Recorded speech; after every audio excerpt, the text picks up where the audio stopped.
kind of describe what how your life has changed here? And is there a difficulty to focus on everything on the field? Is that a challenge for you? Well, engaged. there we go. Exactly. I got one more ring from it. I would say two if we're counting the first Super Bowl. I would say I've ever since I've been dating Taylor, life has been fun. It's been exciting. Obviously, a lot more eyes, and I accept that. But it's just I'm living life. Living on a high. It's a I guess. Dream, dude. Yeah. Is this the last dance? For who? For me? Man, it's the last one on the contract right now, but I'll tell you what, I'm feeling young and I'm feeling ready to rock, baby. Look how loose that shirt is, man. It looks great. God, man, this thing was a little tighter last.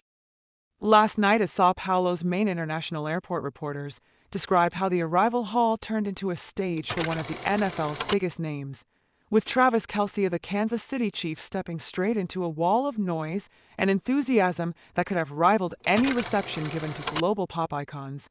The crowd shouting his name as if he were already one of Brazil's soccer heroes, hands reaching for high fives, phones flashing for selfies, and police along with private security, forming a barrier to keep order. Yet his wide grin proved that he enjoyed every second. His beige sweatshirt, casual crossbody bag, and familiar white TK cap making him instantly recognizable. And for many observers, this was more than a simple arrival because it symbolized how American football had planted itself on Brazilian soil. With the Chiefs preparing to open their season at Arena Corinthians in a rare South American matchup against a divisional rival, marking only the second time the league staged such an event on the continent. And while the fans celebrated loudly, Kelce and his teammates quietly faced the reality of disrupted travel routines, a subject he candidly explained on his New Heights podcast, where he admitted that the unusual 2-hour drive from their hotel to the stadium felt like returning to his college days when long pregame bus rides were the norm, saying that the team had been handed a challenging schedule but would play through it.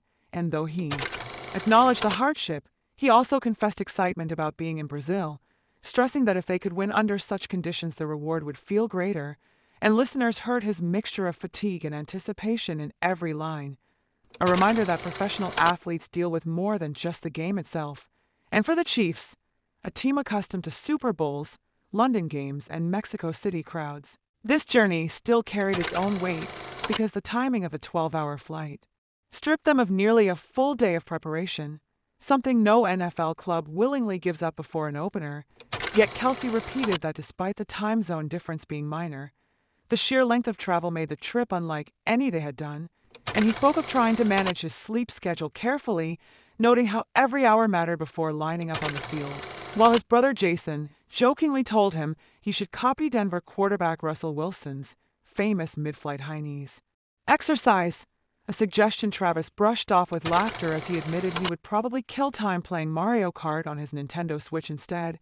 And in between the jokes, he emphasized how special these international games felt because of the way fresh crowds reacted, each cheer carrying a different flavor from what they were used to back home. And he described the mix of seasoned NFL followers with locals just eager to witness the spectacle, their responses making every touchdown and big play feel magnified.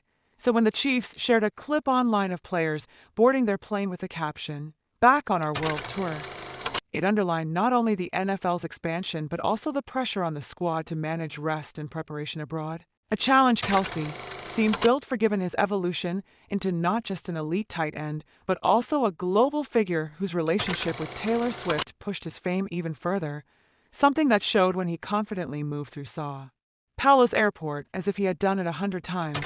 And as game day drew near, the city itself seemed to hum with expectation, reporters pointing out that in a metropolis of more than 20 million people where soccer normally reigns supreme, red and gold jerseys suddenly appeared everywhere, the Chiefs' brand saturating streets and news outlets, with local coverage dissecting every move of the roster. And players knew their task extended beyond winning on the field, because for many Brazilians in attendance, this would be their first live NFL contest, a chance to watch the pace, the hits, and the show with their own eyes, meaning the way the Chiefs interacted with supporters would help define the sport's reputation in Brazil for years to come. And on the morning of kickoff, the team endured the lengthy 2-hour bus ride across Sao Paulo's sprawling streets filled with buses, scooters, graffiti-covered walls, and skyscrapers.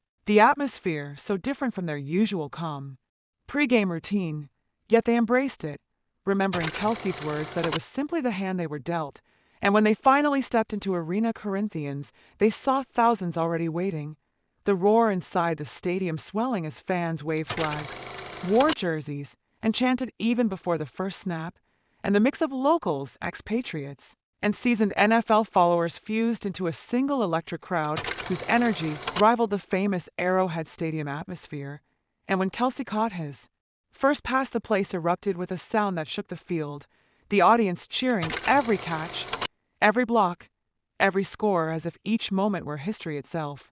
And after the match, Kelce told reporters that what moved him most was the chance to connect personally with a new audience, feeling proud to represent his team and his sport far from home, knowing that the game had been about more than the scoreboard. It was about showing the NFL could inspire on foreign soil.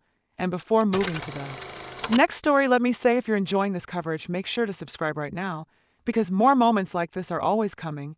And in reflecting on the whirlwind, he admitted that despite the chaos of travel, the lost sleep, and the fatigue, the victory combined with the reception made it all worthwhile, as the Chiefs not only opened their season with success, but also opened a fresh chapter in the NFL's global outreach. And when the team boarded their night flight back to Kansas City, there was a sense of accomplishment that they had helped prove the league's reach truly had no borders, with journalists remarking that the world seemed to be watching closely.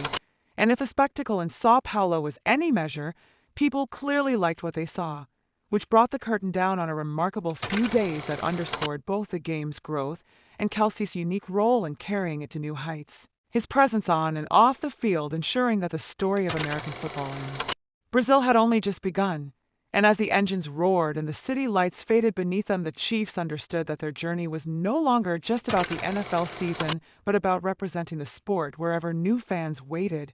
And speaking again to the podcast audience, Kelce explained that he felt a kind of gratitude for the welcome, saying he would never forget how Sao Paulo embraced the team, and that memory would push him through the long grind of the schedule. And before we carry on, let me quickly remind you to subscribe, so you never miss these international stories as they unfold, because every trip writes a new piece of history. And with that, the narrative closed on a weekend where American football gained fresh ground abroad. Players left Brazil, knowing they had not just entertained but also inspired. And as one final note, Kelce's message echoed that the Chiefs were built to face whatever road lay ahead. Whether across states or continents, their focus unshaken, their role as ambassadors clear. And that brought the account full circle. From the chaotic yet joyous airport reception to the triumphant flight home, a journey stitched together by passion, resilience, and the undeniable pull of the NFL's expanding global reach, leaving fans both in Brazil and back in the United States hungry for what comes next. So if you stayed with the story until the end, don't forget to subscribe right now, because the journey continues and the best moments are still to come.